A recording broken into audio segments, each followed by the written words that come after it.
Hey, everybody, welcome to the podcast. You guys are in for quite a treat today because my guest is none other than the great Alex Honnold, returning for his second appearance on the show, his first being almost exactly 3 years ago. That was episode 351, if you missed it on the first go-around. Most of all of you are familiar at this point with Alex's death and gravity-defying ropeless ascent of El Capitan on the big screen.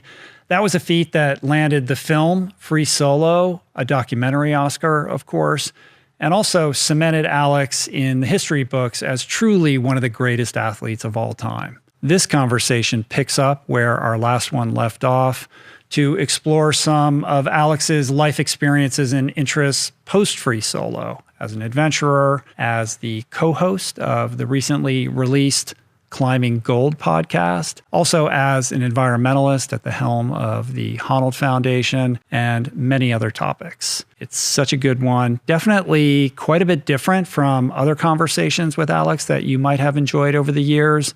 So without further ado, let's do the thing. This is me and the great Alex Honnold.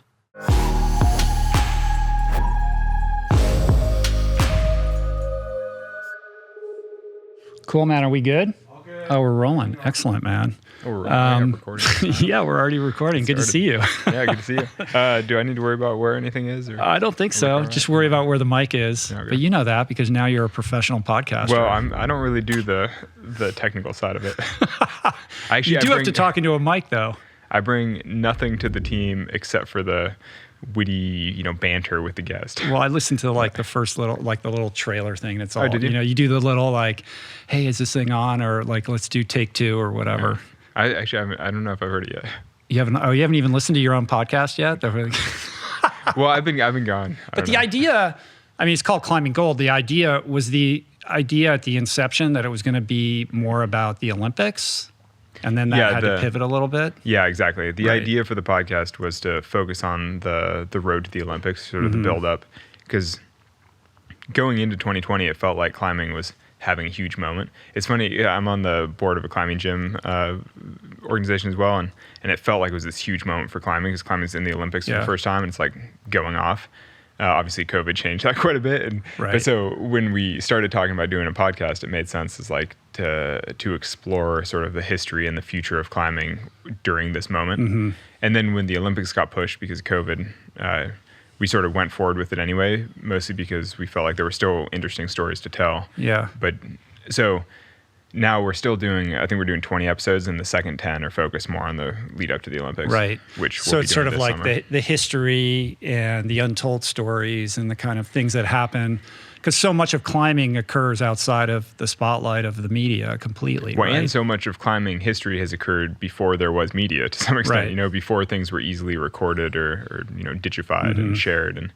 And so there are just so many classic climbing stories that are sort of lost to history a little bit. Mm-hmm. So it's pretty fun to uncover some of those and share some. And so did you have to be like a journalist and go and find these people and talk to them and have them tell their stories? Like a very unprofessional journalist, like a very unskilled journalist. Yeah, exactly. Yeah, let's not confuse journalism with podcasting. Yeah, exactly. No, it's not fair to say that we did any journalism, but we did seek out interesting guests in different spaces. And I think the thing that we're trying to sort of add to the space of climbing podcasting, as it were, is a little bit more editing and a little bit more of a thematic focus, having multiple voices from different people in the same episode talking about specific themes to sort of help educate about certain aspects of climbing and share a little bit about where climbing has come from. Right.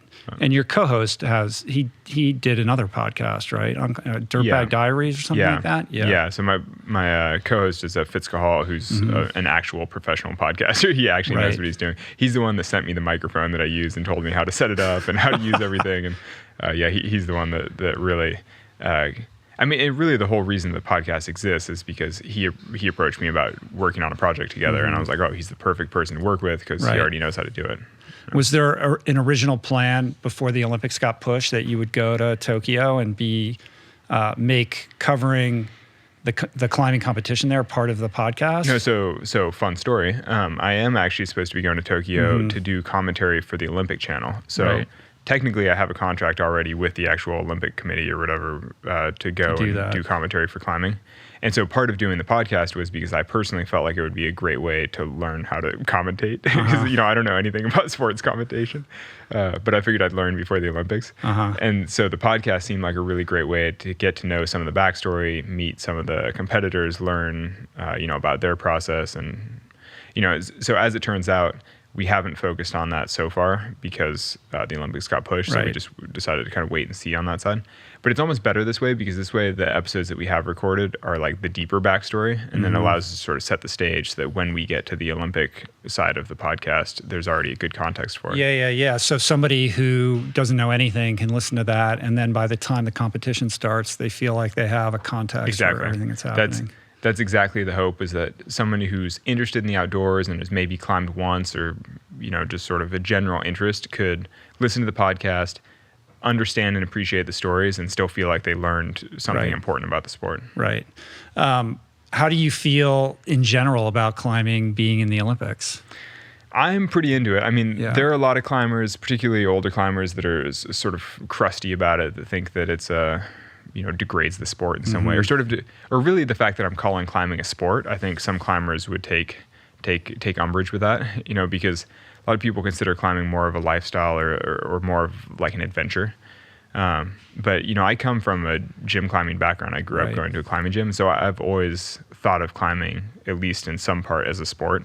And so I'm excited about the Olympics. I'm psyched to go. I'm psyched to see it. I saw a rendering of the venue. It looked incredible. Yeah, I haven't seen it yet. This huge amphitheater with the walls and the seating. Oh, cool. I don't know what it's going to be like now that they're restricting kind of attendance, right? Like if you're a foreigner, you can't go. But I think there'd be enough domestic attendance that it'll still be crazy. I mean, climbing in Japan is a big deal. Is it? Yeah, it's really popular. And Japanese competitors have sort of dominated the World Cup scene for the last few years, which I think is maybe part of the reason that climbing is in the Olympics in Tokyo this year, is because I think the host country has some influence on that. But Japanese competitors will likely do very well and will likely have enthusiastic support from the home crowd.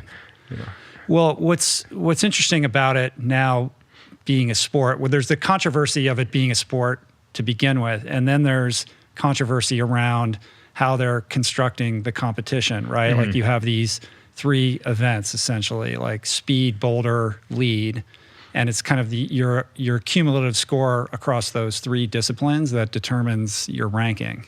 Yeah, that's exactly it. And so it's a slightly confused system in some ways. I mean, I think it's fine. It skews towards doing it fast, though, right? Which is kind of a weird thing, isn't it?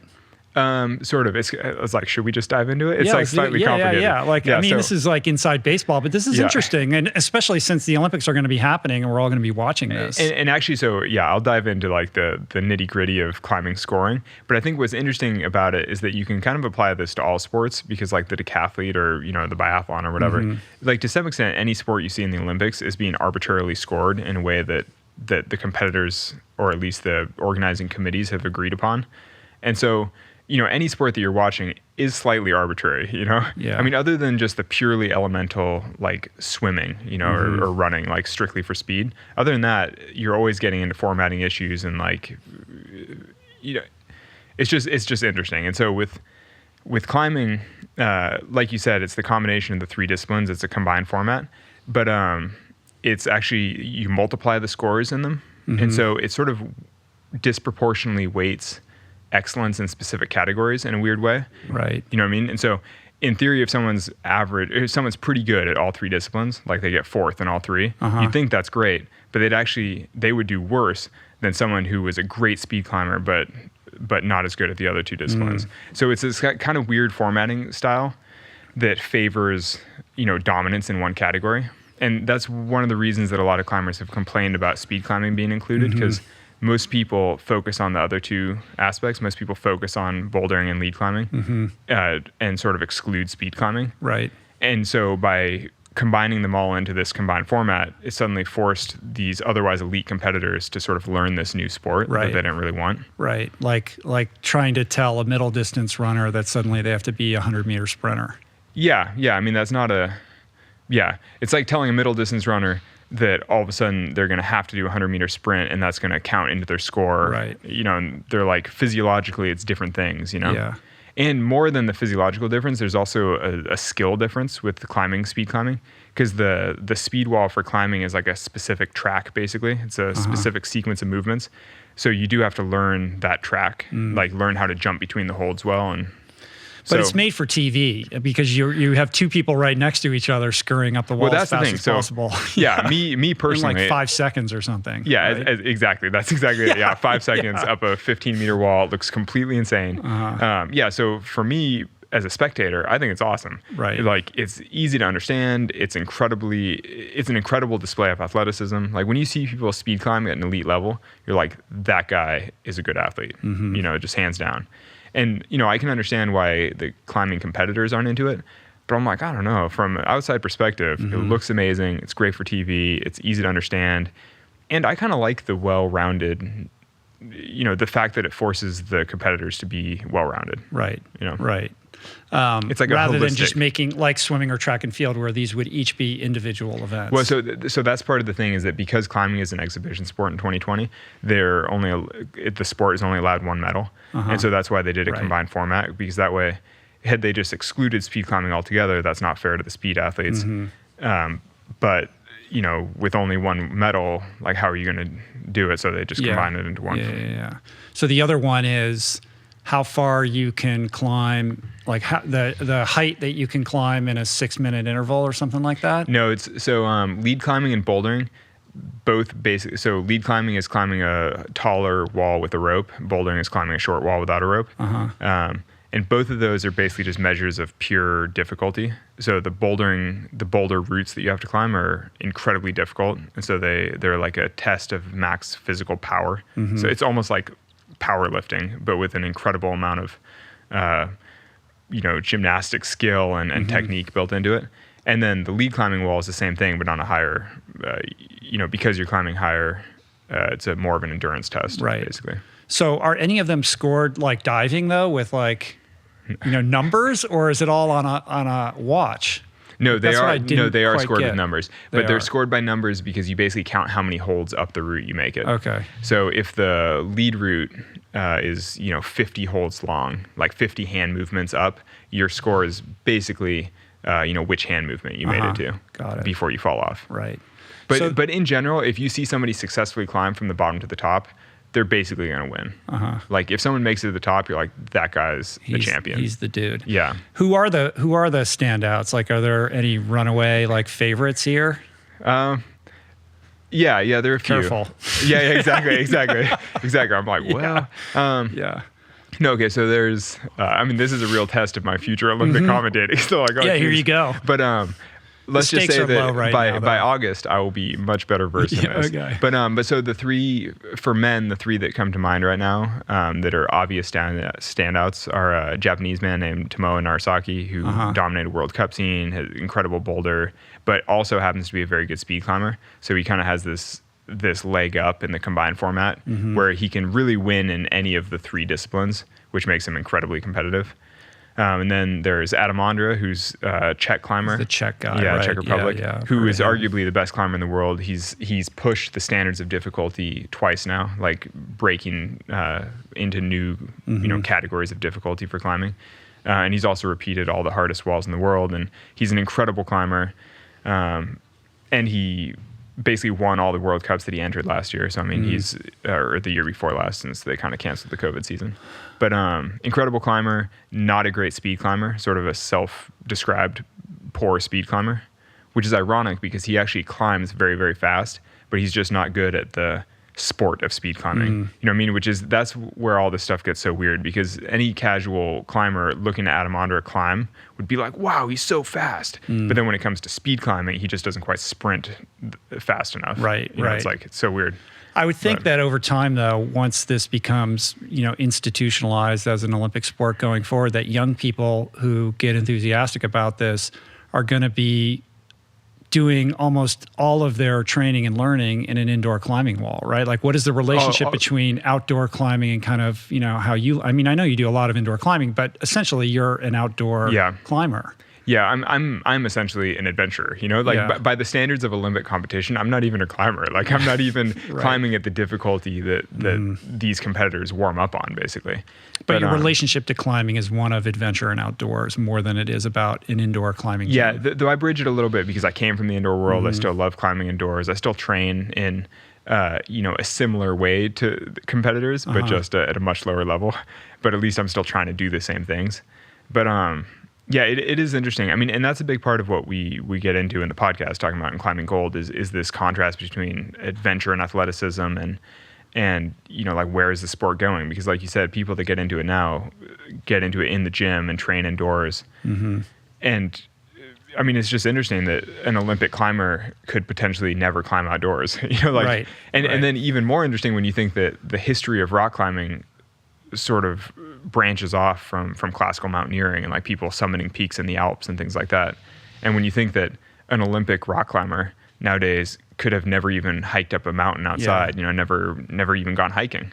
And just like divorced from that entire tradition. Yeah. Which I'm not saying that's good or bad, but it's just interesting to see how the sport has sort of splintered over time.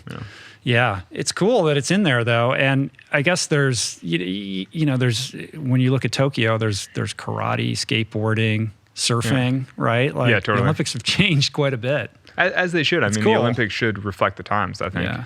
In the 40s or 50s, the Olympics included mountaineering. They gave medals for mountaineering back in the day. Wow. When you think of old school, like the first ascent of the Eiger and things like that, like classic mountains in Europe, like those received Olympic medals. Some. Oh, I didn't know that. And that's cool. and that went away. And that feels like a story you should tell in the podcast. Yeah, we haven't gone into it, but we probably will. Cool. When does the podcast launch? I think the podcast. Yeah, I think at the end of the month. So I think the 26th of March is the first episode. But honestly, I'm uninvolved with the whole launch. Oh, come on! You're the host, though. No, but I'm the unskilled host. Everybody's got a podcast. Come on, I know everyone does. Embrace it. No, it's been fun though because. So many of our guests, so many of the people I get to talk to are personal heroes of mine from childhood. People whose films I watched or books I read or, whose posters I had in my room, things like that. And so it's fun to be able to talk to them about how they got into climbing and what it means to them and just hear some of their opinions about where the sport's going. Right. Because so many of them like, that's my hero, like, that's cool. What do you think this whole thing is that I've created here? Totally. It's like the ultimate excuse to like call up cool people and talk to them. And then you get to share that. Like imagine yourself, young Alex at age 12, if a resource like that had been available to you, like be the person that you needed when you were that young person, like searching for the thing for you. No, that is cool. And it's interesting because I think a big part of what made me, somewhat successful as a climber in my life was the fact that I had access to a climbing gym earlier than most. And the climbing gym that I was going to had, it had a little gear shop built in. It had this little video display constantly going with certain climbing films. So you'd always see like certain climbing films going, old school VHS. You're like, this is awesome. Yeah. Super inspiring. And, I'd be climbing and then I'd like read all the climbing magazines and watch the films. And, to have that opportunity as a young person, is a big part of what allowed me to become a decent climber. Yeah. And nowadays people have that, exponentially more of that, like more access to information, more climbing footage available to them. Yeah, it's cool.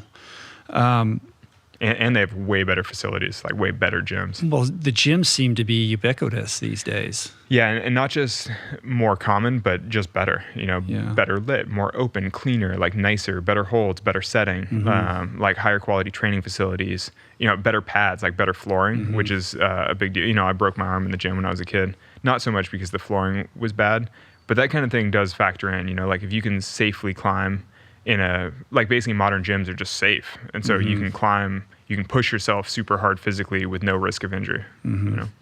When you were doing the free solo tour, I mean, you would share like in every city that you would go to for the tour, it was all about like, where's the climbing gym and like the workout that day before the screening or whatever. I've sampled like almost every gym in the country. You must have been at every climbing gym in America. Yeah, it feels like it. But actually there's so many gyms in America now that I've probably sampled a tiny percentage actually.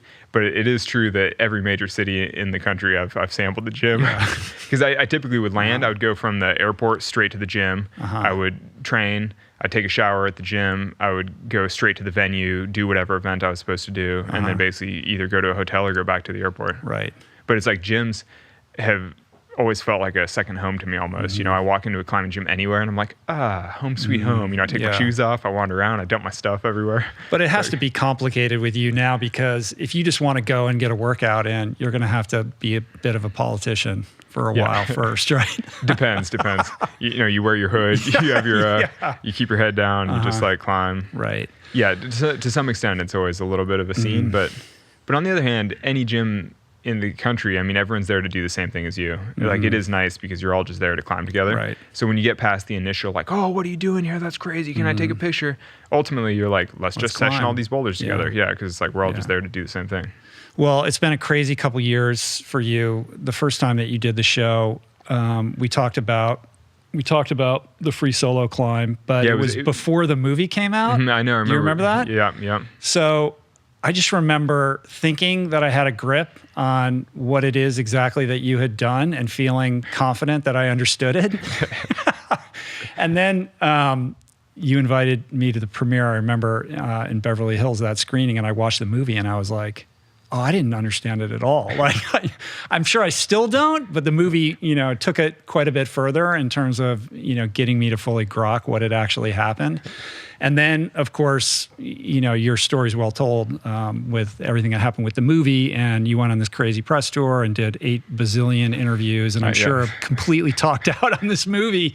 So I want to talk about other stuff today, but before we kind of move off of free solo, I mean, in the wake of being so exhaustively interviewed about that, do you feel like there's anything left to say, or anything left unsaid, or anything, you know, looking back on it, that you feel like people misunderstood about the movie or you, or is it just time for the next chapter? No, I think it's all pretty well. It's been said. Yeah, well, I mean, I think part of why the film did so well is that it is an incredibly honest look at the process, you know, leading up to free soloing El Cap.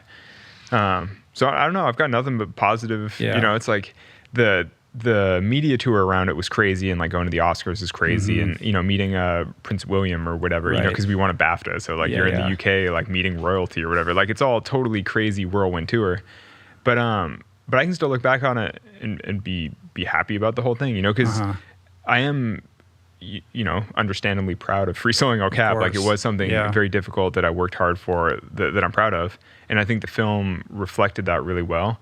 You know, and very honestly, and so I'm like, yeah, proud of the film, proud of the whole deal. It's like, it's cool. It was a phenomenon, though. I mean, everybody was talking about this movie. For a documentary to break out like that was just extraordinary. Yeah, I mean, I don't, you know, I was like so in it that I can't really say, you know, like I was just surviving the tour. It's like such a whirlwind.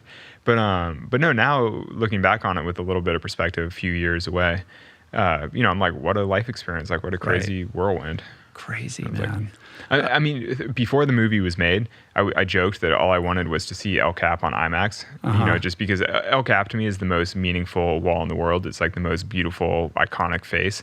And to see it on the biggest possible screen, I was like, that's cool. Right. And you know, sure enough, Free Solo showed on IMAX, and I got to see the movie on IMAX a couple times, and I was like, this is so awesome. You know, it's cool. I was like, oh, we did the wall justice. We did, you know, Yosemite justice. I was like, oh, I'm pretty proud of that. Yeah. And you did the world of climbing justice. I mean, it was so effective in introducing the magnitude of what you do to the world, and you know, what's so you know, kind of cherished about the community. Or maybe too effective, because then everyone that doesn't know anything about climbing, they're like, you know, so do you use a rope? And you're like, yeah, mostly you use a rope. It's just this one crazy movie like happened to, because I know a lot of my serious climbing friends, you know, their families watch the movie and then they're like, is that what you're doing? And they're like, no, that's not what I'm doing. Right. But, and that's not even what I'm mostly doing, you know, because I'm typically climbing with partners and, you know, training and just like climbing normally. But obviously the documentary is focused entirely on this, you know, this one sort of quixotic goal. Yeah. But you know, even that, I mean, they filmed for 2 years, you know, the preparation training and like getting ready for that climb. And I did maybe a half dozen sort of cutting edge free solos to build up to that, but still that's like 7 days of soloing in the 2 years that we were filming. so you watch the film and you're like, he's a crazy soloist. And you're like, yeah, for 7 days out of 2 years, like, you got to keep it in perspective a little. Right.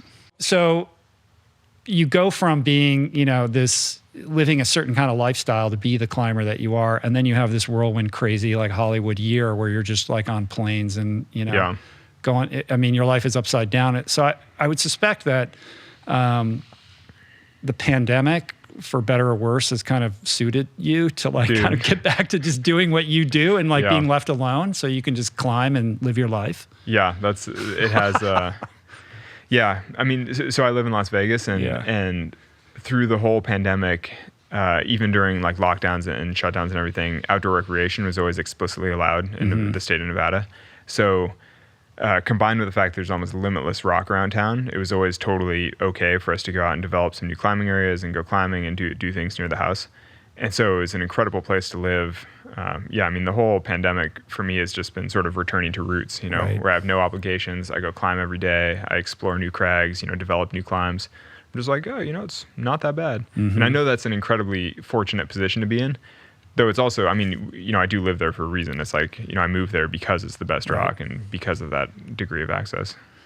And you're married now. Oh yeah, I'm married now. Yeah, that also happened during the pandemic. It's like, that's the thing is, I mean, personally, it's been kind of a good year, But but it's like embarrassing to say so because obviously there's been so much hardship for so many other people. Yeah. But sometimes things just work out in life, and you're like, nothing wrong with. So how are you settling in? How's Sonny doing? Yeah, no, Sonny's What's going on? Sonny's actually great. Sonny is in a weird, like, I don't know if podcast listeners care about this kind of thing, but she's like climbing really hard right now, which is like started this whole interesting positive feedback thing where because she's really strong, she's like more excited about it because it's like more fun for her, and which makes her more excited to train harder, which is making her stronger. She's like in this total positive phase of life right now where she's like really cranking. She's like climbing her hardest grades. She's all fired up. Like, that's cool. It's, we just trained in the gym last night and she was like performing to a degree that I was like, it's like, damn, because I've been gone on an expedition for a month and she's been basically just like cranking for the month I was gone. Right. And I came home and I'm like, whoa. Was she even a climber when you guys first met? She had barely started climbing when we first met. Her sister was into it and her cousin to some extent. Basically, like her family got her into it a tiny bit. And then when we started dating, obviously she started climbing more. Yeah.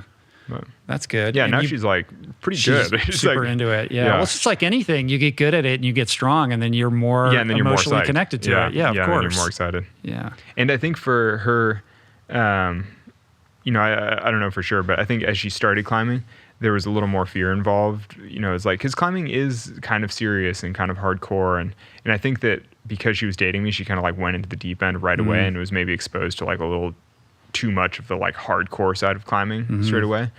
And I think now as she gets like stronger and more able and can like do more as a climber, it's all like much less scary. Right. And so it's like obviously more fun when you're not scared at all. It's like she's doing it in reverse. Like let's start with free soloing El Cap and we'll work our way backwards to the climbing gym. Yeah. No, I mean it kind of is. Certainly psychologically I think that's right. That's funny. And there's some degree of luck involved with it all too, because she's been connected with me for years and I know like basically everybody in the climbing community. Over the last few years, there were sort of like a series of unfortunate accidents where like prominent climbers died in various ways. And so, all of those sorts of accidents like affected her personally in a way that had she just started climbing in the gym and not known me, she wouldn't know any of the people and it wouldn't have like touched her quite as much. I don't know. That's the kind of thing that you're like, well, sorry to This is the world that you're in though. Yeah. Yeah. Well, but there is a degree of luck to that because for several years it seemed like really bad where like there were just a bunch of high profile accidents that were kind of terrible. But then you can go 5 years and have nobody that die. It's, I don't know. Yeah, but it's one of the few sports where that, like what you just said, would even come up. Yeah, well, I don't know. If you're road biking all the time, people. Yeah, that's true. That's true. There was just a terrible road biking thing in Vegas that like totally shook the cycling. Oh wow, community. I didn't know that. It was like a truck basically like drove over like 7 cyclists on a group ride and killed 6 of them or something. It was like crazy. Oh man, I hate hearing that. I know that's the thing is I'm always like, oh. And you're out on your bike. Like I've noticed that you've done like during the pandemic, you kind of have created. We're going to talk about Guyana, but you've kind of created these endurance challenges for yourself. Like I'm going to ride my bike 100 miles and then climb this mountain and ride home in the dark. Yeah, that sums it up.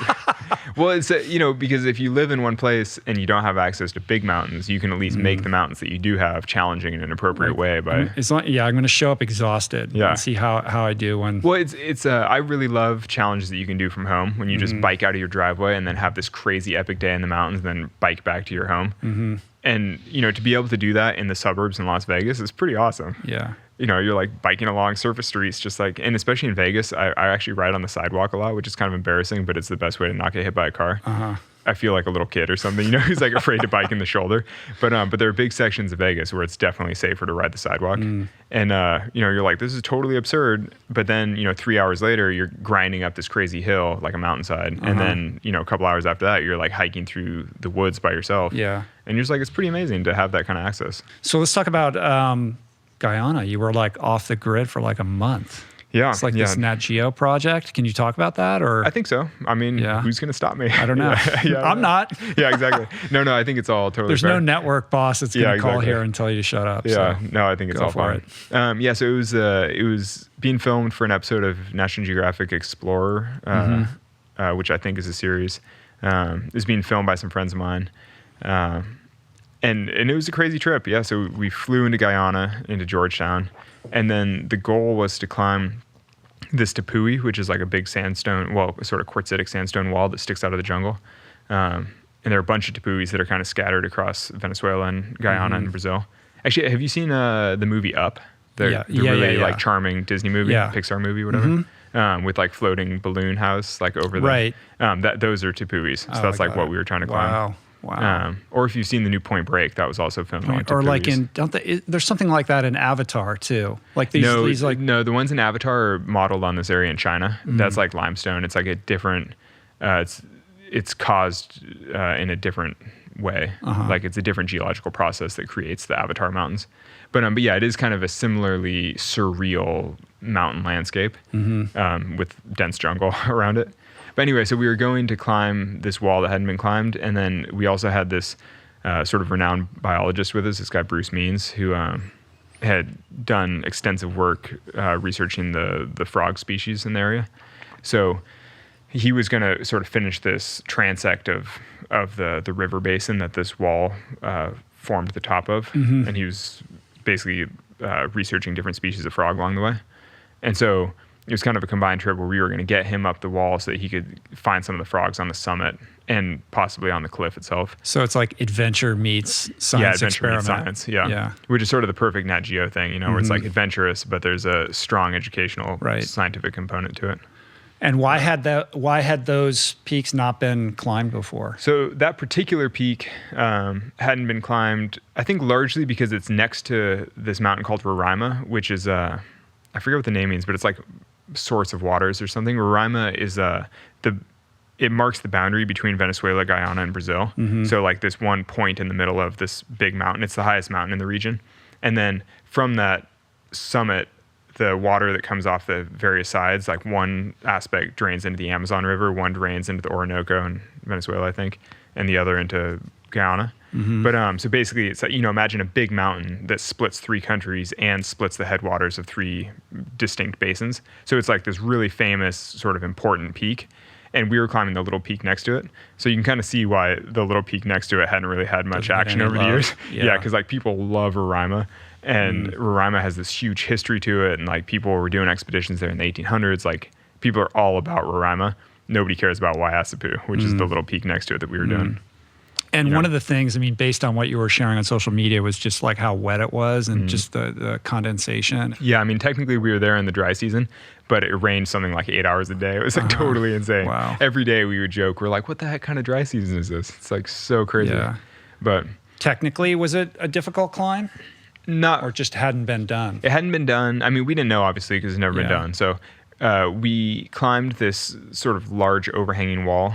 You kind of have to only climb the overhangs there because otherwise they're covered in vegetation and water, which is cool. It makes the style of the climbing really fun. The rock is incredible. It's some of the best rock on earth. It's like this amazing quartzite, really hard, really solid. And then what we did for climbers is a 6-pitch 12B. So it's like, hard enough that it's like it's not easy by any means, but it's not like cutting edge elite climbing either. Yeah.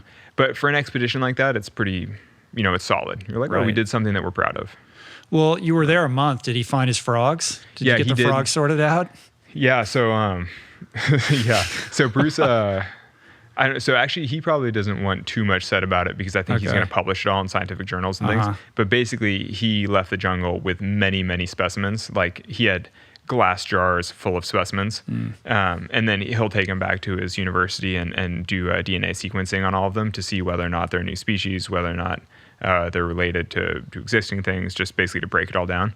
But he was personally focused on the frogs, but he also took many other creepy crawlies of interest because basically anything, the thing with where we were is that no one's ever been there before. So there's been like no science done because there's the rainforest approach to get into the mountains, but then between the rainforest and the actual mountain, which is say 3,000 or 4,000 feet higher, there's a big steep long hillside, which is sort of the cloud forest.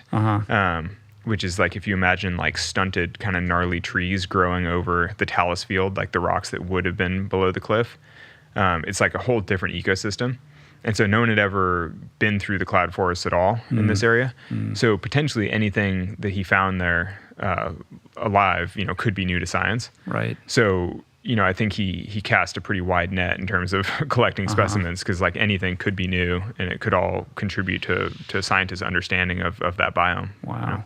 So did you have to like bushwhack in and were you camping out in there the whole time? Like how difficult was it to actually just even get in there? Dude, bushwhacking does not begin to describe the whole, like, the cloud forest, we called it the slime forest because it's like, it was really interesting. I read a couple of books about sort of natural history of Guyana while we were there because, it's the tropics, so it's dark from 6 p.m. to 6 a.m. every day. And we were staying in hammocks the whole time. There's no flat ground. Basically the whole trip, there's no flat ground. So you're always just rigging your hammock between trees.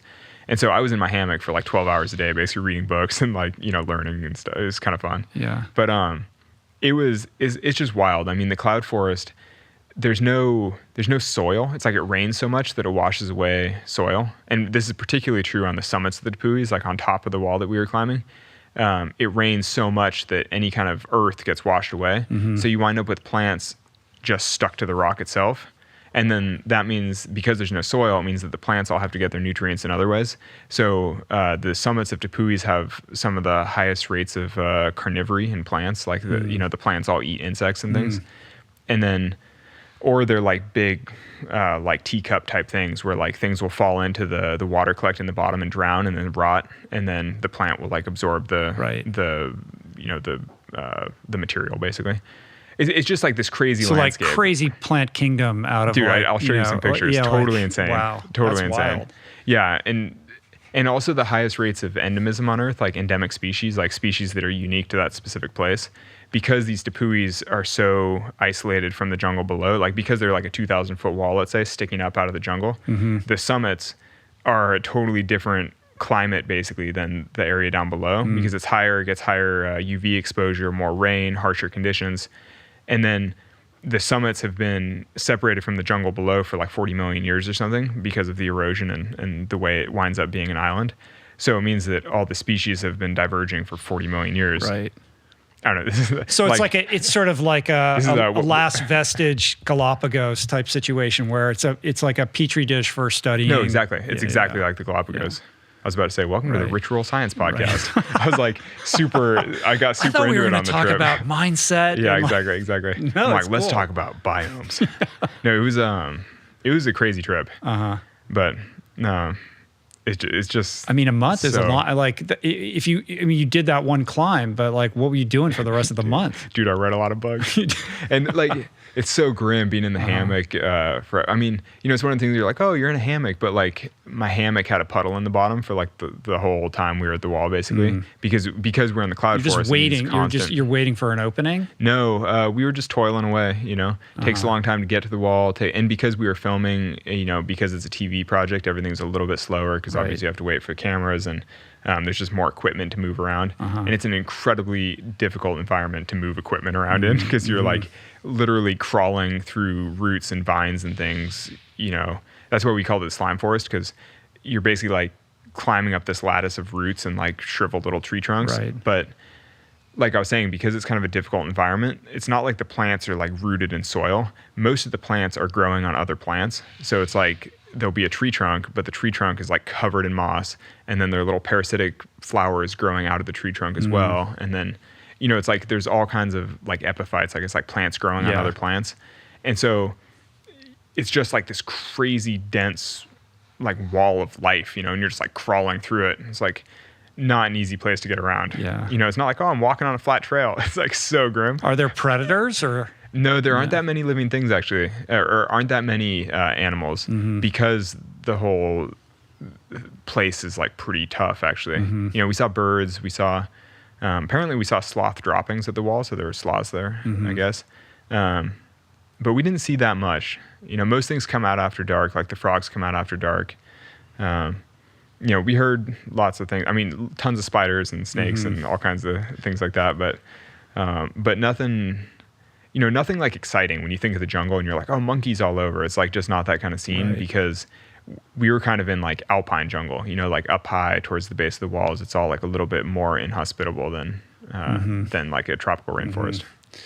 Well, as somebody who's so environmentally conscious and environmentally minded, like to visit a place like that where it's just bursting with life in a way that you just don't see, you know, that's almost impossible to see, right? Like what a unique, cool experience. When you come back from that, I mean, I know you just got back, but that's gotta, you know, like,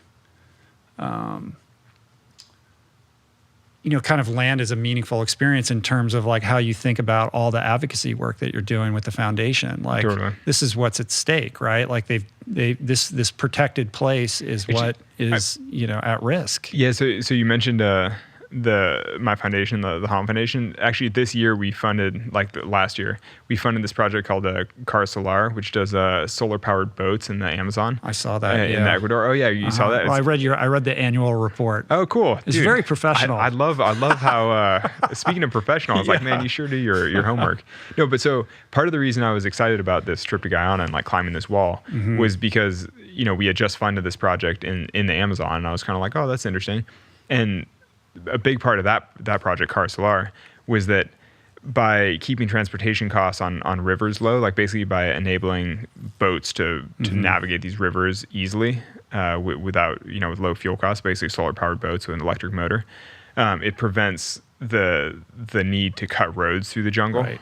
And it was interesting because, you know, we did exactly that. We basically flew to the most remote airstrip and then took a whole day in a dugout canoe up this river, which was totally insane. It felt like an amusement park ride because there's so many big logs that fall over the river that you're constantly ducking and like, you know, avoiding vines. And each time you go, your boat barely makes it under some log, you know, all kinds of things like fall into your boat, and then there are like spiders all over the boat. And like, you know, there's just so much life and it's so crazy.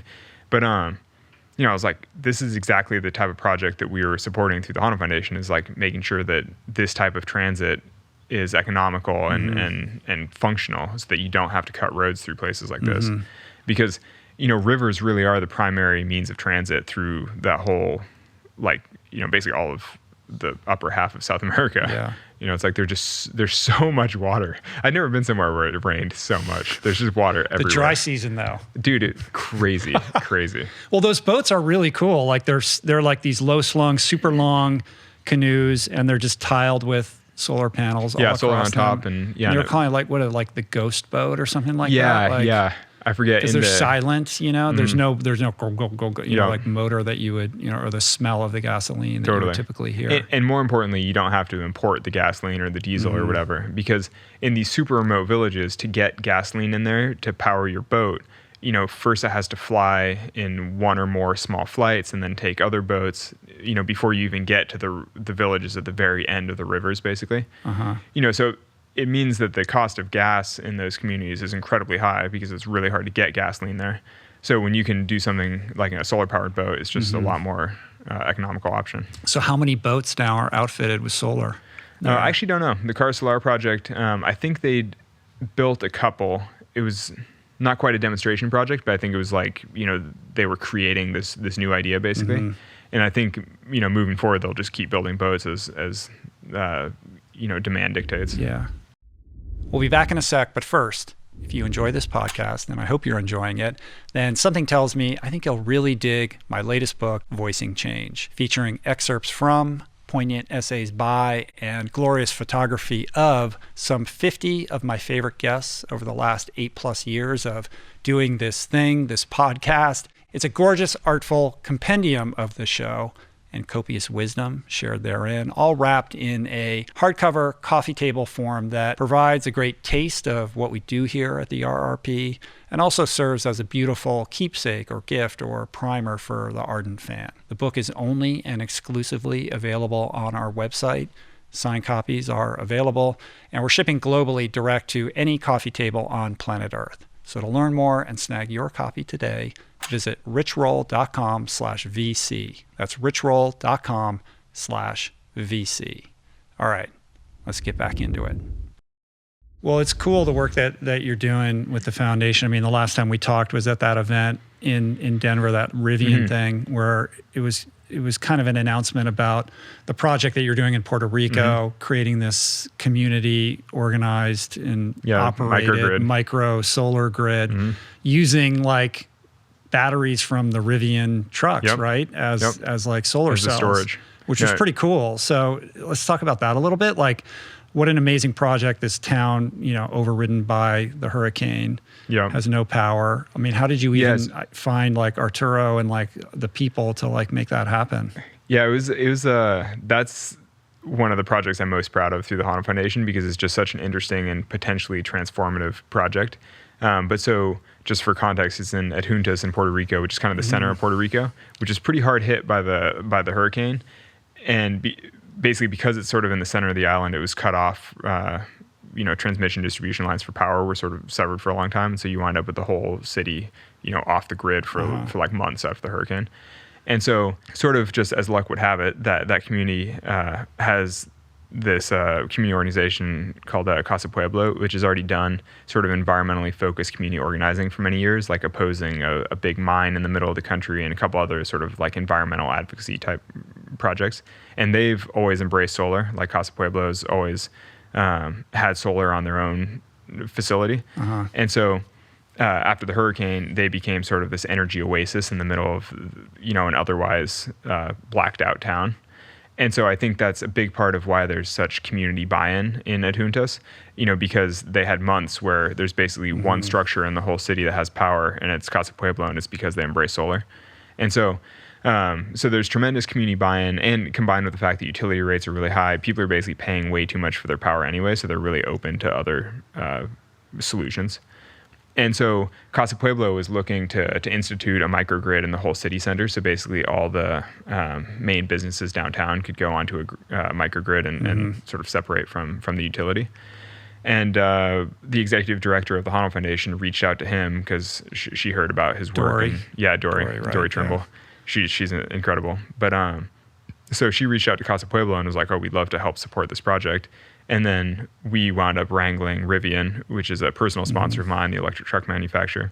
They offered to supply the batteries for storage for the project, because half the microgrid is being able to store the energy that you, and that's basically how it all came together. Right, it's pretty cool. Like what was really cool was hearing RJ, the founder of Rivian, talk about how they've created this battery technology such that when the car has run its course and people are done with it or whatever, they can pull the battery out and then they can repurpose it for this very thing, right? To like power these grids. Yeah, that's exactly. And that's an important part of the Rivian design, because some electric cars haven't really designed their batteries with the second life applications in mind. They just make the cheapest battery they can, and then when it's done, it just kind of gets, shredded. Like, so I think that when you go into the design process with the intention of using the batteries for something else useful after their life in the car, that's an important, and I mean, really that should be a design principle for all products, thinking about what happens to it when it no longer especially can do when the mining, for. The minerals and it's so intensive now, and the environmental impact of that is so traumatic for the planet. But the thing that I think the biggest like personal thing from the Adjuntas project, I don't even know what you call it, but like the thing that struck me the most from the microgrid in Adjuntas is that when you're in Adjuntas and you're in the city center, it's like a classic sort of plaza, like what you think of, small town America or something with a city square. It's like this bustling town center. There are tons of cars, tons of people. It's like, it's the center of this whole community.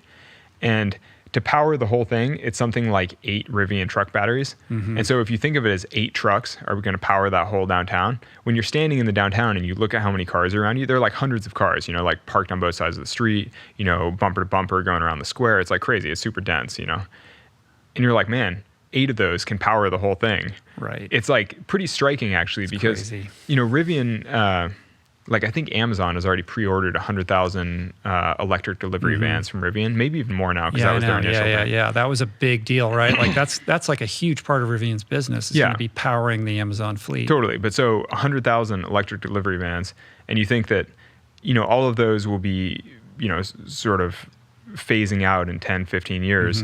And it only takes 8 of them to power this whole city center in a way that's like transformative for the community. You're like, when you multiply that out, you're like, man, that's a lot of communities that could be positively impacted in that way. And so that's kind of the exciting opportunity for the Honnold Foundation, I think, is to help establish sort of a pipeline for Second Life batteries and potentially, implement more microgrids like this around, say, the Caribbean or something. Right. I mean, I suppose we should say, you created this foundation, like 3 years ago or something? No, like that? I made it like in 2012 or something. It's been but it's been a slow. It's kind of hit this stride though, in the last couple of years. And a big part of that is hiring the executive director, Dory, who's actually very smart and is because for many years it was just a way of me personally donating money, and so I would just donate some money. It'd be split into, let's say, 2 grants to 2 different organizations, and like that's it. And then in the last 3 or 4 years, sort of since Free Solo and the whole crazy movie tour, it's really become like much more of its own organization. Yeah, it started as your own personal effective altruism experiment. No, I mean, exactly. And then it's become institutionalized. I think you donate like 1.3 million. You had like 1.3 million in revenue. You donate exactly. You donated like 87%, like a really high percentage of what came in, like went directly to projects. Yeah. And you've picked solar as the primary focus, at least for now. Yep. So I have lots of things I want to say about that, but maybe explain, as somebody who's very, environmentally literate and has spent a lot of time studying environmentalism, thinking about it, why is solar the primary focus right now? So when I started the foundation, like you said, it was just my way of sort of trying to affect, effective altruism. So I was basically just looking for any kind of, I guess, starting in the beginning, I think that the most important issue facing humanity is climate change, or sort of environmental degradation more broadly, let's say. And at the same time, I think there's no point in trying to solve environmental problems that don't also improve quality of life, that like help the human populations that in the area. Because, I've been on enough expeditions to various parts of the world where you see communities that, like they'll cut down the last tree, on Earth if it means boiling water for their family to like keep their kids safe and things like that. And the solution can't be premised on us all being martyrs. No, exactly. That's the thing. Is like, and anywhere you go in the world, people, and it's funny because we're talking about Guyana. Like we were just hanging with these all the Amerindian folks, like deep in the interior, like basically Native Americans for South America, and a bunch of the villages, they're living super traditional lifestyles. It's like basically still practicing slash and burn agriculture, cultivating cassava. It's all as it has been for thousands of years to some extent. And they're all like, we want DirecTV, and you're like, you don't even have power. Like there's no grid, there's no cell service, there's no connectivity, there's no transportation. They have to take a boat for a day to get to the closest town.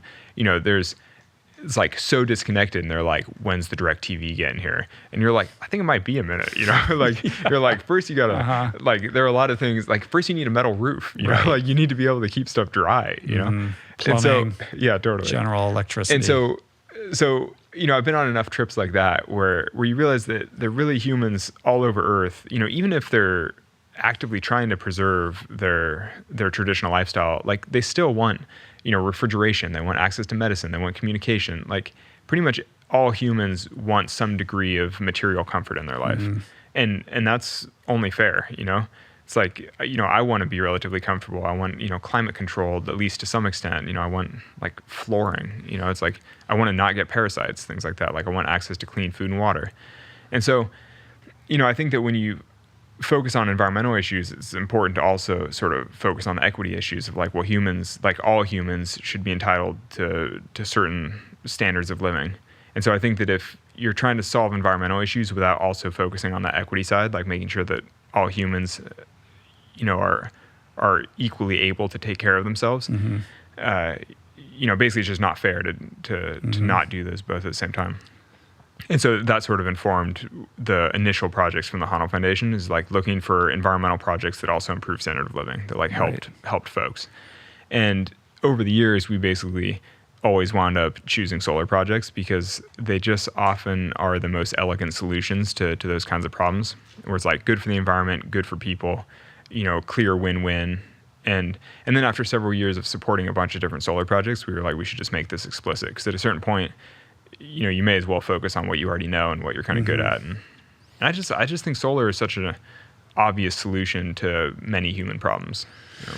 Yeah, I mean, the sun is shining down. That's and the thing. Beating us with, all kinds of power that we can utilize if we can figure it out. And, what's problematic about that? I mean, it seems like it's easier to implement a solar solution in a developing country than it is in the United States. Like, solar has been so problematic and tricky to get implemented in houses across America. This is like Bill Maher talks about it all the time. Like every show, he has like a countdown. He's been trying to get solar at his house for like, years. And he's like, it's day, 1,000. And there's all these like regulatory hurdles. Like, we've had a couple companies come out to our house and do like an evaluation, and there's always some reason why it was just ridiculously expensive or way too complicated. Yeah. Because I just feel like it should be easy. It should, my larger point is like, why isn't it just like super easy to get this done? It is. I don't know. I think a lot of that is personal experience and depending on your home, because, I've put solar on a bunch of homes now through the foundation, but my own as well, and it's like super easy. Is it? Yeah, I need to talk to you about who I should be calling. Yeah, totally. I've done most of that stuff remotely too, where like my home in suburban Las Vegas, I was actually on a climbing trip in Wyoming at the time, living in the van. I basically made some calls. People went to the house, they installed solar, turned it on, all worked fine. I was like never even involved. I just wired money online. It was like totally chill. Wow. I think a lot of that just has to do with, where you live and how difficult the system is and things like that. But either way, in general, it's not that hard in the U.S. And you see that because rates of solar adoption are steadily increasing. It's all sort of exponential growth. It's like, seems to be doing pretty well. Right. All right. Well, I need to revisit this then. Yeah, you should. Because also the cost of panels has been exponentially dropping to the point that nowadays, the panels themselves aren't even the most expensive part of the install anymore. It's like the actual labor and like the racking, the other things, like everything else that goes into installation. Right. So what are the projects that you want to be, working on? Like what's the next, level of what you're trying to accomplish? Well, so we actually just closed our latest open call for what we call the Core Fund grants, which are sort of like the interesting, like what we were talking about, Car Solar, the Ecuadorian Amazon solar boat project. Things like that come through the Core Fund, which are basically like grants around the world for interesting solar projects. So the latest round, we'll probably fund, 10-ish projects like that. But we got hundreds of applications, and of those, we probably had about 50 or 60 that are legitimately good applications, but we can only fund the top 10 or so. So really, there's tons of incredible ideas and good projects out there. It's just a matter of having enough money to actually, implement them all, which we've, as you said, we gave away over $1 million this year, which for me personally counts as tremendous success, because when I started the foundation, it was me donating $50K a year of just my own money. So to see, 20 times the impact as when I started, I'm like, oh, that's awesome. To do 20 times more work, that's great. Right. But then also knowing that we could have a $10 million budget and still, I think 10 probably actually would pretty much fill all the things that we're seeing right now. But there are like hundreds of millions of dollars worth of good projects out there that could be done. Right. There are individual changes that we can all make to live more sustainably. And then there are kind of institutional, social changes that we need to see move forward in order to really kind of affect the problem, the existential crisis that we're facing. And, those personal changes can be, everything from composting to your diet and where you buy your clothes and all that kind of thing. One of the things that you said in some article or something, someplace you wrote this, I believe, that I hadn't really thought a lot about, but is so obvious, which is like, where are you banking? Right? Yeah, I wrote an op-ed about that. Yeah, like talk a little bit about that. Yes, and actually, I'll talk about that, but then I also have some things to say about personal choice like that also, because so banking is pretty much the number one thing that you can do for personal impact, which is funny because it's so much less satisfying than like changing your diet, let's say, because it's less obvious. But the thing is, wherever you bank, they're using your money the whole time that it sits in whatever account. Like you put it into an account, and then they're investing it in things, they're spending it, they're like using it basically. And so, a famous example is like Wells Fargo with the Dakota Access Pipeline or something. But in general, every bank, every major bank in America is supporting both sides of the political aisle. They're making political donations. They're, investing in fossil fuels. Like basically, if you're using a mainstream big bank, it for sure is doing stuff that you personally wouldn't do. Whether you're on the left or the right, it's like your bank is for sure doing stuff that you wouldn't want it to do.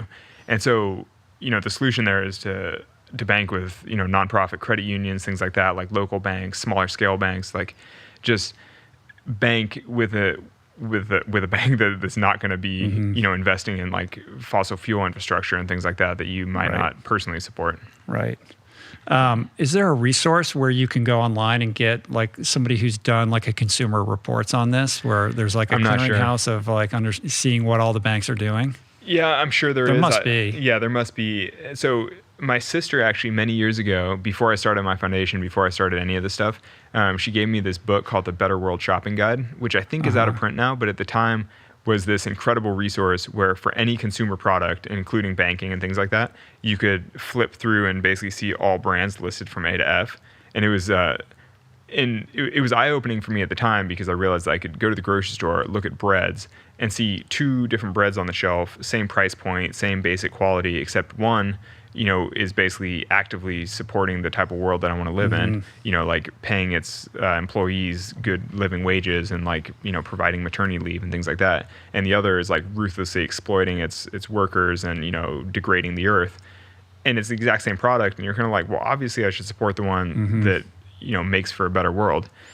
And so, yeah, the Better World Shopping Guide, my sister, she signed it for me, said, for Alex, in case you ever start giving a shit, love Stacia. Right. Like it was a pretty classic, because especially when I was younger, I was just all a little more like hard line. I was just so focused on climbing. Look at you now. Totally. You're all about it. Yeah. Well, but that's the interesting thing about like the long gradual, awakening. Like you just learn more and you start to care more about it, and then and then sort of virtuous cycle. Yeah. Well, that keys into something I think you wanted to talk about, which is like this personal choice thing. Yeah. Right? No. So, yeah, it's funny because I've sort of come full circle on this a little bit because obviously I care a lot about personal choices. I went vegetarian because, or like sort of aspirationally vegan, basically, partially because I'm lactose intolerant, partially because, basically just it's a much lower impact for diet. I changed my banking. I've, changed all kinds of lifestyle things in an effort to minimize my personal impact on Earth. And even starting the Honnold Foundation was to some extent to know that I personally was doing as much good as harm, because just by living and traveling to climb and all that, like obviously I'm having a negative impact on the world. And so I'd like to think that I'm doing as much good as harm. But now I'm sort of coming back around to it where I feel like the whole onus on personal choice has been sort of foisted upon us by outside forces. It's like basically industry telling us like, you should think about your choices rather than have the industry regulated in a way that's appropriate. Because even if, and actually COVID has been an interesting measure of this because even with travel lockdowns for the whole world for the last year, global emissions have only dropped, 7 or 10% or something like 7%. I mean, that's still barely in line with Paris Accord type things. And so if you think that all of human society has fundamentally changed for the last year and we're still barely hitting the numbers that we pledged to meet for the latest round of climate accord, negotiations, you're kind of like, that's crazy. It just shows the scale of, it shows the scale of real change that has to happen. And that kind of thing only happens with policy because it's one thing for individuals to like choose the right product all the time, but it's another thing to just make sure that all the products have to be made well to begin with. Yeah. You know what I mean? Like limiting pollution in different ways. But policy is also a reflection of popular sentiment, right? Like if people are thinking harder about their personal choices and that becomes more important, then culture reflects that, and society or policy becomes a downstream kind of reflection of that. Yeah, like you need both. Yeah, you do need both, but it's basically like that's like a chicken or the egg sort of thing. And I'm sort of arguing that I think that it's probably easier to lead with policy changes. Yeah. You know, like in the US, you know, the adoption of electric cars and things like that, and like basically public transit and changing transportation models, you know, transit accounts for like a third of our carbon emissions. And so, you know, it's like an area ripe for change.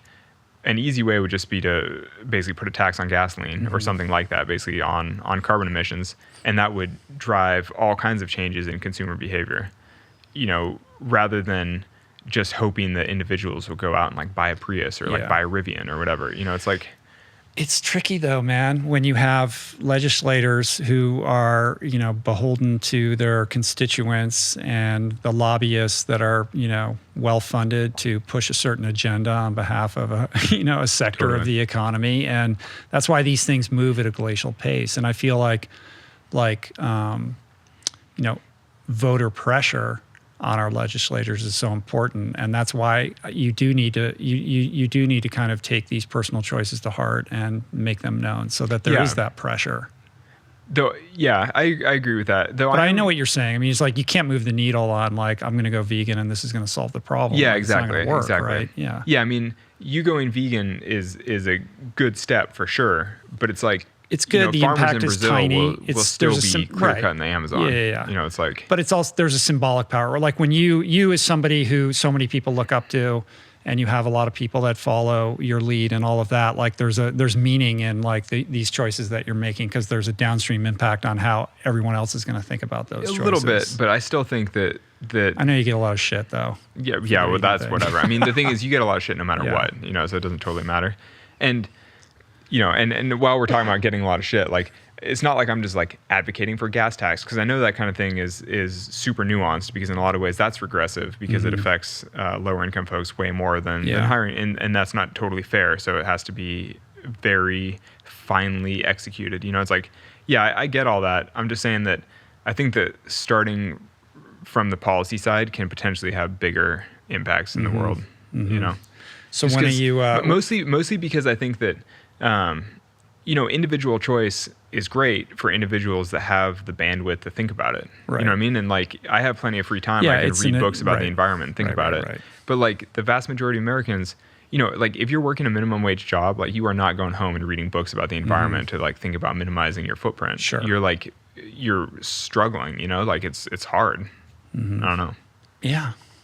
So when are you going to... Basically, so I think that putting the responsibility on the individual is sort of, you know, most individuals are never going to have the time to think about, like they don't have the luxury to reflect on that. Of course. Yeah. And it shouldn't be their responsibility when they're just trying to survive, of course. Yeah. Like in an ideal world, when you go to a store or something, every product would be justly made, you know, like fairly manufactured with no pollution and like no externalized costs and all that. And that's kind of the world that I think most of us would like to live in. You know, like you would like to think that anything you buy will not be, you know, exploiting child labor in other parts of the world or something like that. It is like an arms race though, because I do feel like we're moving into an economic culture in which people really do care about those kinds of things. And it's incumbent upon these corporations to be transparent about their supply chain and how they treat their workers and the like. And, you know, the average consumer, if given the opportunity to think about it for a minute, is going to make the better choice. Like, we're good people and we all want a better world. But these changes are glacial, you know, they're so, right? And we're running out of time. Yeah. So totally. Short of massive sweeping policy change, like and as somebody who has spent, you know, I know this past year you've gone down the rabbit hole on a lot of this stuff. Like, are you optimistic? Like, where's your head at in terms of like, how are we doing?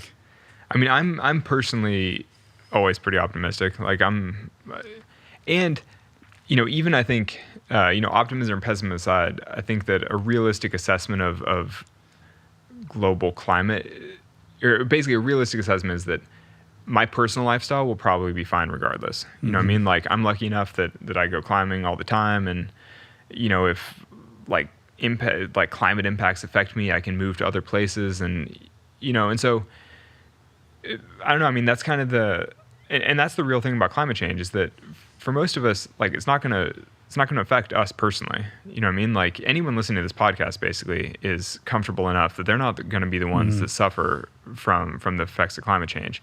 It's like, subsistence farmers in sub-Saharan Africa, that have crushing drought and then have crop failures and can't feed their families. You know what I mean?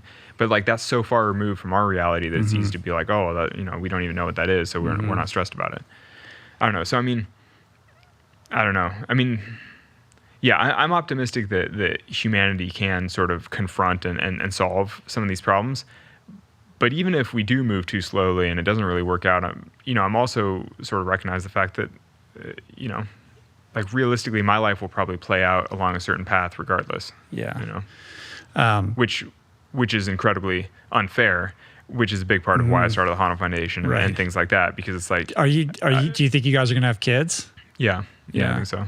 That changes like how you see all this stuff. Oh yeah. You mean because you worry about the world? Right. Well, you just start thinking. Yeah. Your perspective is tweaked. Yeah. But the thing is, like, your lane is solar right now, but that's an example of technology that currently exists to solve these problems. Like, most of these problems we have the ability to solve now. Yeah. It's really it's about political will. Like, exactly. you read Drawdown, and it's like, here's all the things. Exactly. If we just do all these things, we're good. And it's like, why can't we just do them? No, that's exactly. I know. And that's like probably the most frustrating thing about reading environmental books, is that you're like, oh, all the solutions are here. It's like a buffet of solutions. Like, Drawdown is a literal buffet of solutions. Yeah, there's so many. Let's just do 5 of these. Totally. Right? Totally. And so many of them are just such obvious, and that's my thing with solar, is it's like an obvious win-win. You're like, this is such a clear solution to certain problems. And like in Drawdown, one of the biggest climate impacts we can have is women's education around the world. And you're like, well, that seems like an obvious thing regardless. Like, climate aside, even if you don't believe in climate change, you should definitely believe in educating women. It's like, that's like basic fairness. Yeah. But, we're both like, oh, sigh. I know. Well, it is frustrating because there is a ticking clock here. And you say, like, yeah, your lifestyle probably won't be that changed, but if you live in Miami, or you live in, like the low-lying areas of Southeast Asia, like, this is a very real threat to you. Yeah, though, even last year in California, the wildfire season was so crazy because of drought that, and I think this kind of, I don't know, like, I had an experience. My family has a place in Tahoe that I like grew up going to this like cabin in Tahoe, and last summer, the wildfire smoke was so thick across the lake that you couldn't see the other side of Lake Tahoe.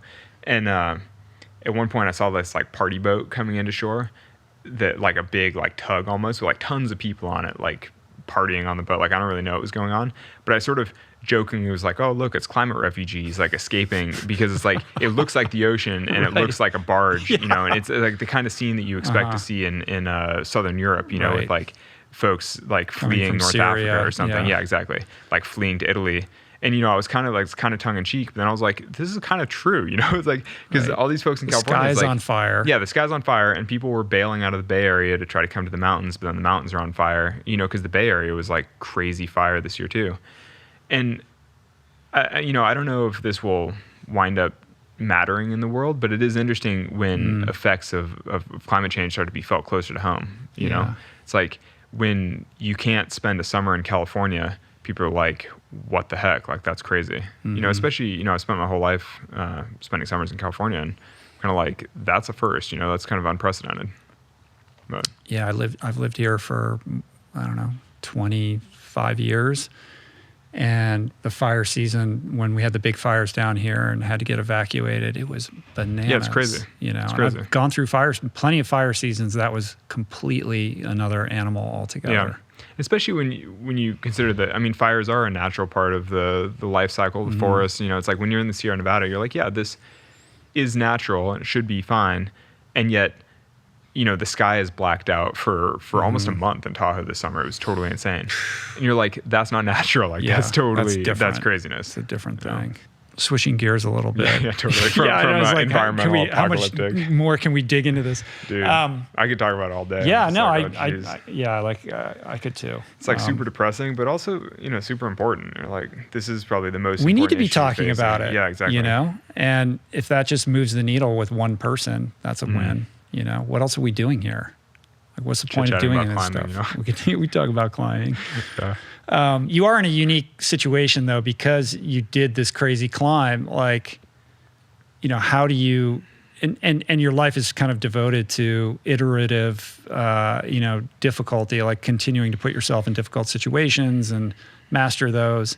But it's hard to trump free soloing El Cap. So like, what are you going to do? Like, how do you shift gears and find meaning in a different way in this thing that you do? I mean, you've kind of already answered it. You're doing all these other things. You've devoted your life to these environmental causes. Like there's a lot in you live a very big life that is providing meaning, not just for yourself, but for a lot of people. But it is, just from the pure, like, athlete mindset, like how do you get jacked up about like another adventure when you've climbed a mountain? You literally climbed the mountain. Yeah, no, that's a totally fair question, and I think it's taken. I mean, I free soloed El Cap I think in 2017, and the tour was in 2018, and so it's kind of taken me a year and a half. But really, this season is sort of the beginning of like a real fire or like real hunger for challenging things again. And so, I mean, you're right that nothing will ever trump El Cap. Like nothing will be better than El Cap. But but there's still some other things that are pretty cool that I'm excited about. And the world's a big place. Yeah, exactly. And actually, a couple of things I'm excited about right now are just at home, like projects in Red Rock, which is a climbing area outside of Las Vegas.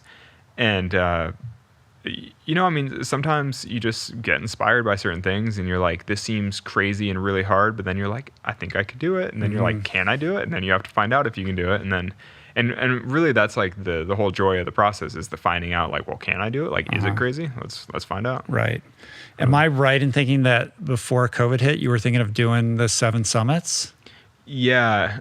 Though that, I mean, I still would like to in my life. That's not like that's not really like a big climbing goal. Right. I mean, that's which is funny whole because, different kind of thing. Yeah. I mean, for me, that stems largely like I don't know if you ever read the book The 7 Summits by Dick Bass. He was the first person. He was he's kind of a non-climber. He owned Snowbird back in the day. He's like a businessman. Wow. I think he may have been in oil or something, but I think he was like a Texas businessman or something. But he just got this like wild idea that he wanted to climb the highest points on Earth, and so he was guided on them. And this is like before it was a thing and people did it. Anyway, it's a great book. It's kind of like classic adventure writing. And, I read that many, many years ago and was like, that's awesome. Like, I'd like to do that in my life.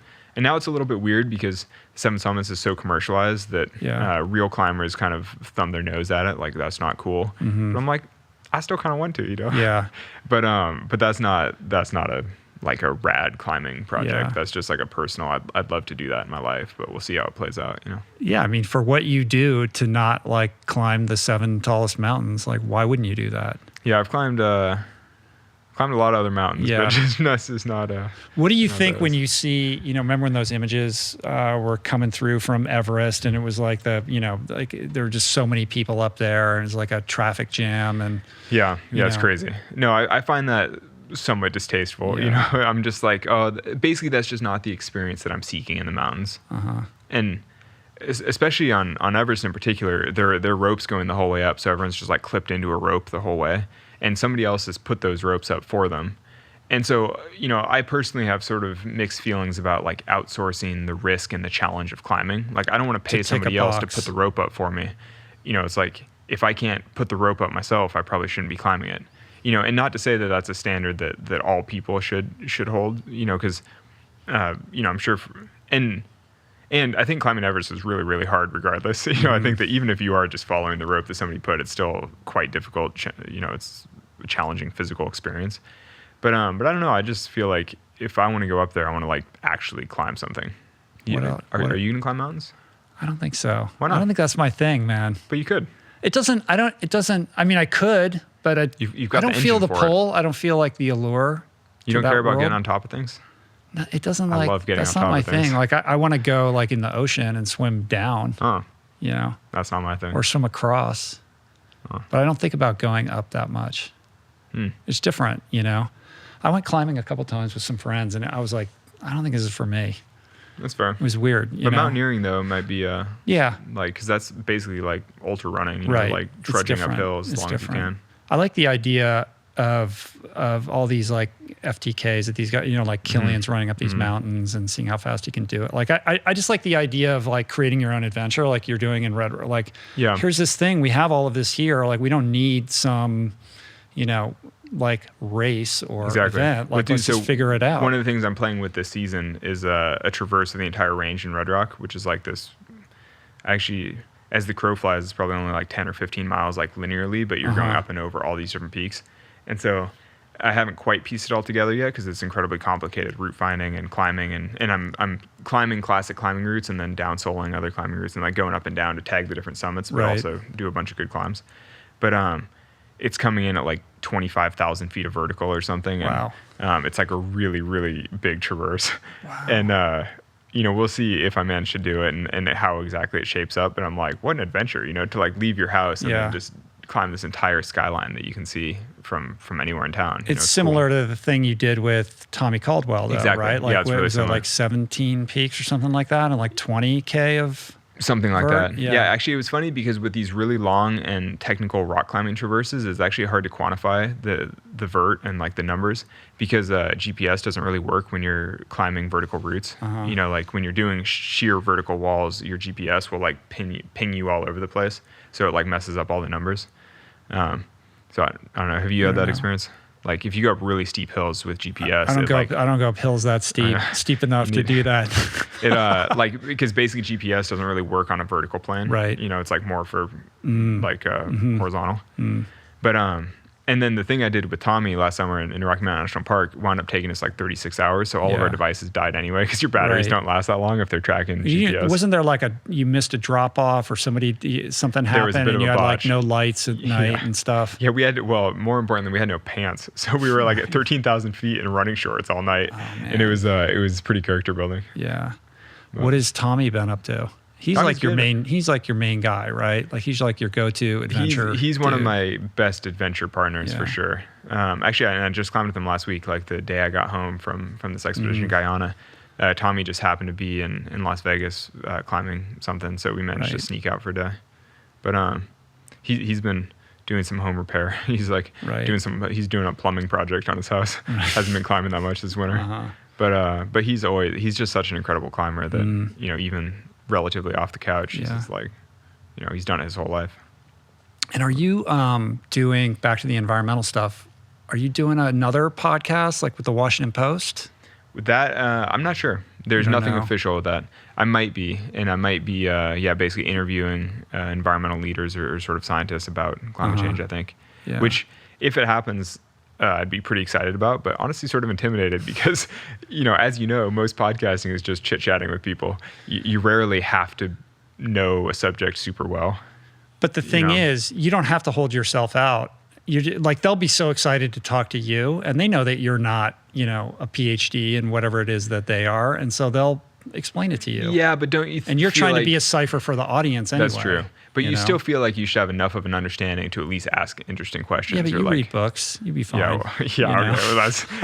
We'll see if that. I don't know. Speaking of that, like on this deep dive that you did this past year, like what have you learned that you didn't know like before COVID when it comes to the environmental stuff? I don't know.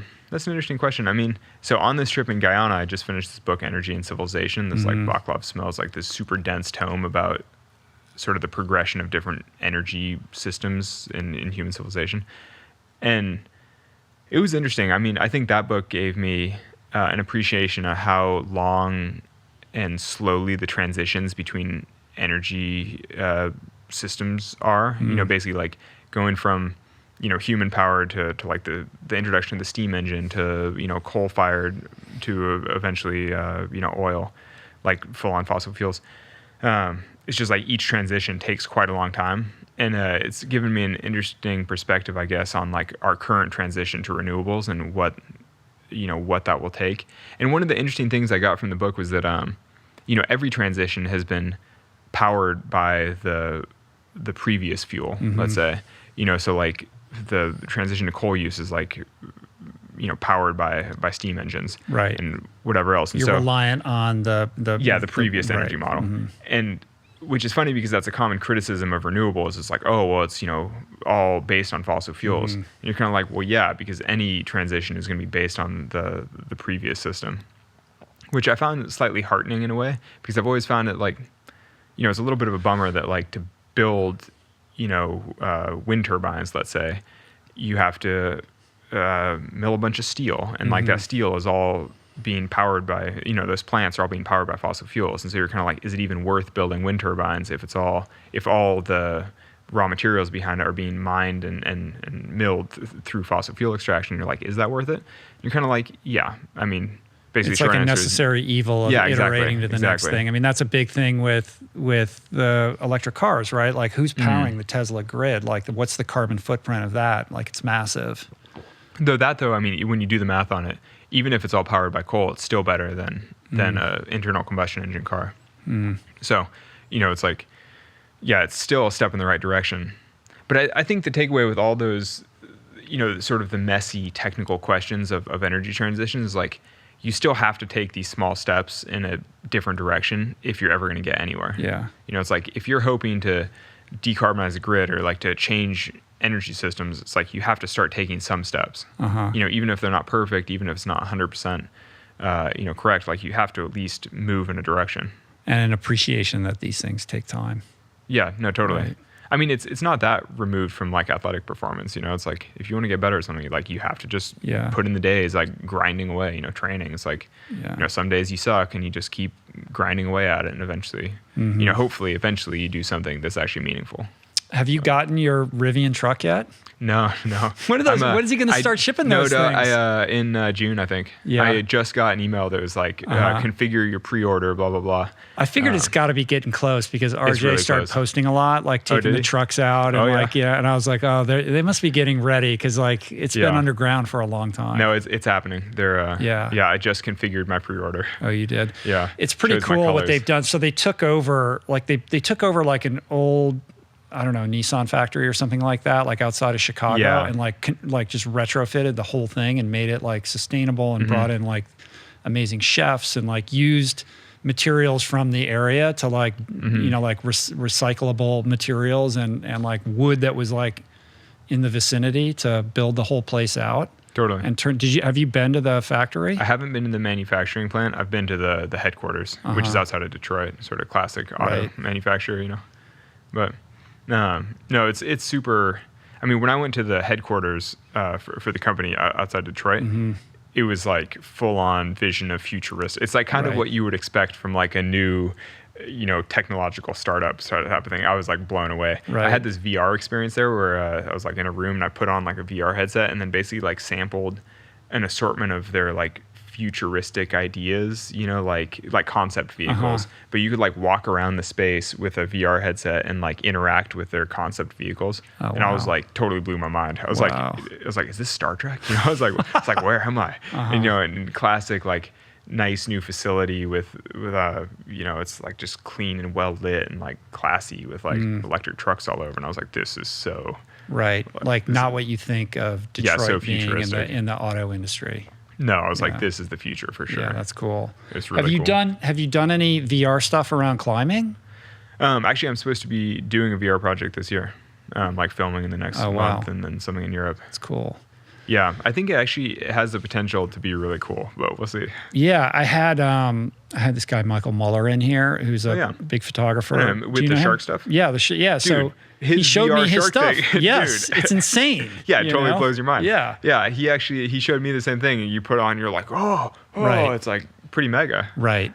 And they're using it for like PTSD in people, like not just like an experience, PTSD. But like also to like help with people's fear responses. Like it's pretty interesting. And so I was just imagining like that in the climbing context, like somebody who's afraid of heights, or like that's their big thing. I think if someone's afraid of heights, they probably should not watch my VR experience. I think it might be a bit much. I know. But listen, to have that, like somebody who's not able to ever have that kind of, somebody who's in a wheelchair or whatever, there's never going to be able to have that experience to be able to like feel what that feels like. or even just a gym climber who's just realistically never going to go to some of these places. Like the guy that I'm working with on the VR experience shot an Everest VR piece, like a 3-episode, basically he goes to the summit of Mount Everest in VR. And I found it incredibly immersive and rich in a way that I did not expect because, I've read tons of books about Everest over the years. And then to actually be in it in VR and to be able to look around and like interact with the landscape, I was like, this is so much better than all the books I've read. I was like, this is crazy. That's the future. I mean, those experiences are going to be ubiquitous that's the thing. in the next 5 or 10 years. Yeah, I mean, like wearing noise canceling headphones with a good headset with like high res, really good, not too like jerky. And I mean, like obviously the technical side of it will only improve. Yeah. And you're just like, it's so getting real. there. It's like, it's still not quite there, but I feel like they're right on the precipice of it just being amazing. I've always felt like it wasn't quite there. And then I watched the VR experience and I was like, this is pretty there. And that's kind of what inspired me to feel like it was worth shooting a VR piece. Right. So I was like, even if the current headsets aren't perfect, someone will be able to use that footage on better models soon. Yeah. And it's pretty incredible. Yeah, it's cool. It's cool. So when you do that then, like if you're going to produce that, you got to get up on some wall and then you have like some kind of headset with cameras all around it? Like how do they do that? It's the opposite. So the idea is that the subject like climbs through the frame. So the camera is fixed in a certain place and it's like full 360 camera, crazy VR setup. And then the climber climbs through the frame. I got it. And that's apparently to minimize motion sickness, because if the subject itself is the VR focus, like basically if you're wearing a VR headset and everything's moving around you, you get incredibly motion sick. But when you're wearing the headset, you feel like you're in a stable place and you're able to control the vision and like look around and then you can just see someone doing an action in your frame, then it makes you way less sick. I see. But how would they do that on a big wall? Like I guess it's hard work. Yeah, I would imagine. Yeah, you have to like rig a separate rappel line, near the route, fix the camera to the wall, like near the climbing route, and then sort of center the camera so that you're looking at the climber as the climber goes up the wall. But the camera remains static? Yeah, but the camera remains static. It seems like they could do some stuff with drones too. No, it's too shaky. Yeah. And the point is for the camera to stay totally static. Because ideally, I think for the viewer, they want to be in like a swivel chair or something, or like standing in a room where they can fully move around at their own pace and the way they want. And there'll be something happening in the frame that's like the movie. Right. But they can also just not watch the movie and just look behind them and like look at the view the whole time. Right. But I think with the Mueller stuff, it was him. It's his point of view, like swimming outside of the cages and all that. Yeah, different deal. So, but maybe that's also why his felt so traumatic to me. Is because it's like makes you vaguely motion sick and like it's all kind of crazy. I think the trauma might have something to do with the fact that he swims outside of a cage and he's with great whites. Yeah, that too. It's unbelievable. No, I think the climbing stuff that we'll be shooting is sort of the other end of the spectrum, where it's like more expansive, broader views. A lot of it is about putting somebody in a position that they could never see. Like the Mueller shark stuff feels very like intimate and tight. You're like, oh my God, the shark's about to eat me. It's like super close and seems scary. I think the climbing footage is more about being in a spectacular place and having a super broad vistas. I got it. Yeah, where you can like see the world around you and then also witness somebody climbing something totally spectacular. Unless we get a great white to make a cameo. we'll just see. Combine these two worlds. Yeah, exactly. 2 in a day. Shark climbers. You're in speaking of production, you're in LA. You're doing like Leno's Garage.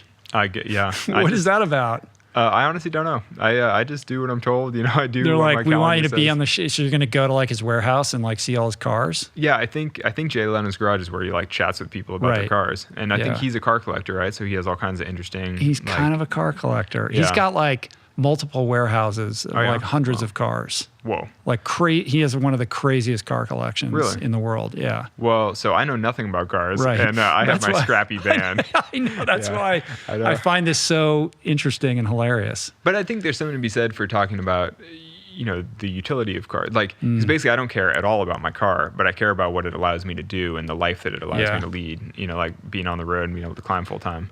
And I'm sure that. Or let's hope that that's a useful perspective for his show, where I'm like, oh, it's not so much about the car, it's about what I get to do with the car. Right. He's got all these crazy antique cars, like steam-powered engines and all this wild stuff. Cool. And he, like every weekend, there's this spot that's not far from where I live where a lot of like motorcyclists and car enthusiasts like go. It's called the Rock Store. It's like a little bar cafe or whatever. And it's like right where all these windy, cool like canyon roads are. So he like drives past my house like every weekend. And if you're just at the right place at the right time, you'll see him. But it's always like some completely crazy car. Yeah, that like shouldn't. I'm like, is it even legal to drive that thing on the road? Totally. You know, like stuff like that. So I'm sure it'll blow your mind. No, but I'm just like curious, like what that conversation is going to be like. We'll see. I think I might be taking him climbing too or something. Oh, okay. So we'll just see how it all plays out. Right on. I'm psyched. Out in Burbank somewhere. No, well, I think at a climbing gym. I think Stony Point. It's like a kind of historic climbing area, like north of here. Oh, that's cool. But we'll see. I don't know. Like all things in my life, I'm like, I don't really know. I'll just show up and see how it goes. I'll just have a good time. Alex, you have a say in these things. Maybe it's easier not to. You know, just like honestly, my whole life it's like easier to just go with the flow with it. And you're like, cool. It's all a crazy adventure. I'm just on the ride and see how it plays out. During the whole free solo craziness, did you ever max out and just be like, I need like a break, like I got to get out of here? I think I skipped one event, like in the whole free solo film tour, which was like 6 or 8 months of like nonstop scheduling. Sometimes 2 events in 2 different cities in the same day, like something in Chicago and something in SF in the same day, which is like pretty rugged when you add the flights in between everything. I think in the whole tour, there was one event that I was supposed to go to that I was just like, I just can't. And I think I went to the climbing gym instead. Yeah. And it was only because either Jimmy or Chai, the co-directors, like took it over for me. Like they did the event for me that night or something. But, you know, I felt like it was pretty solid. But then funny enough. You showed up with a smile on your face. I mean, just from what I saw, you completely were 100% present for it. Well, that's the thing, because I knew it's like a once in a lifetime adventure. You know, if you, instead of looking at it as like this heinous work experience, if you look at it as like, this is a crazy adventure that, you know, I'll tell my grandkids about, like the one time I got to sample the movie star life, you know, then it makes it not that bad, because it's, I kept calling it my deployment to Hollywood, you know, because I think of people being like deployed overseas for 6 months, and it did kind of feel like that, because it's a totally different world, totally different scene. You know, I'm being taken places by car service, and I'm like, I don't use a car service, you know, like I'm not used to having like a fancy SUV sitting out front waiting for me to like whisk me to a hotel, but I'm just like, I'm just going with it, you know. I'm doing what Brad does, Brad Pitt or whatever. I'm like, whatever. I loved like totally I loved how North Face made a tuxedo for you, which was pretty cool. Is that where you got married? Did you get married in the same tux? Yeah, same tux. Yeah, classy. And funny enough, the formal wear stuff like that actually does get more comfortable if you wear it more. You know, because I've only ever worn formal wear like once, and you're like, oh, it's so starchy and painful and like not that nice. And then if you wear them a couple times, you're actually like, yeah, it starts to break in a little. Breaking out the tux once a week. Yeah, totally. For the deployment. Dude, at the Oscars, the tux was like so tight and crisp that I felt like my nipples chafed. Like in the way that you read about that, like with marathon runners, you know, like if you're running 20 miles in the rain or whatever, that like you start to chafe in weird ways. You had an injury at the Oscars. Well, totally. I was like, oh, like I feel like I sandpaper my nipples with this like starched shirt or whatever. I was like, this is heinous. I'm sure you had some surreal conversations with people. You know, yeah, no, I forget. Yeah, Sonny too. Like my now wife had who was it? Who won Best Supporting Actor? I think for like Green Book or. Forget his name. Viggo Mortensen? No, his co-star. Ali. Yeah, Mahershala Ali. Yeah, Mahershala Ali. He was like walking by and basically like said hi to me, and then was like turning to introduce himself to Sonny or something. And she was like holding little like appetizer pizzas in both hands and fully just threw it on the floor and was like, so great to meet you. So, you know, like had this really like nice moment with him. Like she was like so charmed. And then like he wandered on. He had this whole entourage with like a crew. And then as soon as he walked away, Sonny's like cleaning up her pizza off the floor, fully like, you know, but it was like, this is my chance to meet Mahershala Ali. So it's like, just like food on the floor and hello, so great to meet you. Right. You know, just things like that. Like, it's just I fun. love that. Well, the story that I heard, and maybe it's apocryphal, was that Jason Momoa was going to be giving out the award, but it was like he wanted to be, if Free Solo was going to win, then he wanted to be the one to like say it, because he's like he's a big climbing buddy and all that. He's a serious climber. So it was pretty cool that he was the one who. Yeah, he was psyched. Yeah. He was genuinely like gave everybody big hugs and super psyched. And he seems like a good dude. Dude, Yeah. I mean, I only met him briefly through the tour, but super nice guy. And he has like really legit super climbing into wall. climbing. Yeah. He has climbing walls at his house. And so we went to his house and like climbed with he and his family. And I was like, you're really strong for a very big man. He's huge. He's so big. Yeah. Like, how do you climb when you're that big? Well, you just have to be really strong, apparently. I belayed him in the climbing gym and was fully like, it's like scary to catch him on the other end of the rope because he's so much bigger than me that I was like, I don't know what's going to happen. Like I can't hold this guy up. Yeah. No, I mean, obviously I caught him, but I like shot like a cork out of a bottle, just like shooting up when I caught him. I was like, whoa, that's so exciting. I heard this interview that you did with Anderson Cooper not that long ago, and he was super into like hearing about like your mindfulness practice and how like climbing is sort of like meditation in that it forces you to be so present with your environment. And it wasn't until you were extracted out of that environment and deployed to Hollywood that you actually had to like reckon with that, like, and realize like that's part of what I miss about it. And you had to like create a practice around mindfulness and meditation to kind of ground yourself through the whole thing. Yeah, I got into the Waking Up app, if you know that, like the Sam Harris like meditation thing. But I can't remember if I talked about it with Anderson Cooper or not. But recently I kind of abandoned the app and abandoned meditation because I was like, I just don't know if I actually need that. Like now that I'm climbing full time again, but now you're doing the time, thing. You get that in a different way. But most people, are like, they're not living that lifestyle. Right? Totally. Well, I think for me personally, I was like, I don't know if I need to practice less attachment, or like, or like be less, because like I already give. That's not your malfunction. Yeah, exactly. Like that is not my problem. And I was like, if anything, I need more reasons to like care more, to like get amped up more, And I was like, I think the time that I spend meditating could almost be better spent listening to like heavy rock and like thinking about climbing projects and like getting psyched. So I was like, if anything, I need to be more amped, like especially you create like, a counter programming app. Well, yeah, totally. For the too mindful people out there. Well, I'm not saying I'm too mindful. I know what you mean. Because definitely I mean, I'm far from like any actual mindful practice. Like, I mean, a lot of it, I found just as challenging as anybody else to like stay fully present. But the activity is what gets you into that headspace. Yeah. I don't know. I just find that, hiking, like I spend a lot of time by myself in nature and beautiful places, just kind of like wandering and in my own thoughts.